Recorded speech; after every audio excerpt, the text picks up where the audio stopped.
Top quality और consistent performance के लिए सिर्फ सिल्वर पंप। टॉप क्वालिटी और कंसिस्टेंट परफॉर्मेंस के लिए सिर्फ सिल्वर पंप, नाम याद रखना। राजकोट येथील छत्रपती शिवाजी महाराजांच्या पुतळ्याचा पायाभरणी सोहळा उद्या होतोय। मी आता याच ठिकाणी आहे राजकोटमध्ये, आणि या ठिकाणी उद्या पालकमंत्री नितेश राणे यांच्या उपस्थितीत हा सोहळा होणार आहे।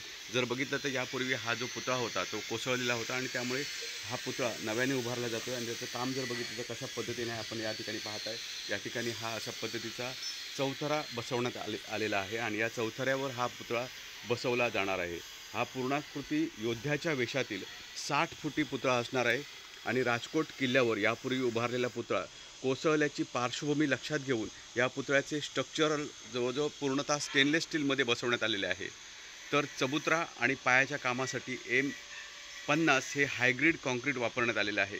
ऑस्ट्रेलियन कंपनीकडून वाऱ्याच्या वेगाची क्षमतासुद्धा तपासण्यात आलेली आहे। प्रसिद्ध शिल्पकार राम सुतार यांच्या नोएडा येथील कारखान्यात ब्रॉन्झ धातूमधील हा पुतळा बसवण्यात आलेला आहे।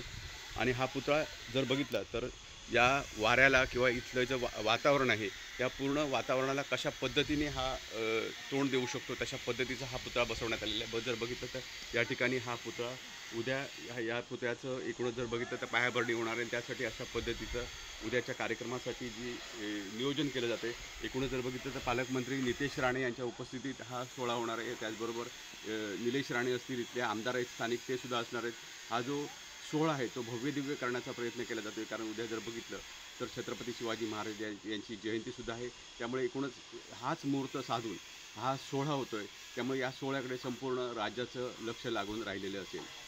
कॅमेरामन अक्षय मालवणकरसह विकास गावकर, TV9 मराठी, मालवण, सिंधुदुर्ग।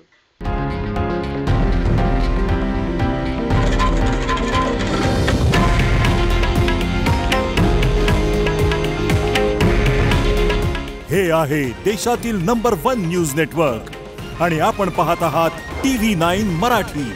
काळजी तुमची, हित महाराष्ट्राचं।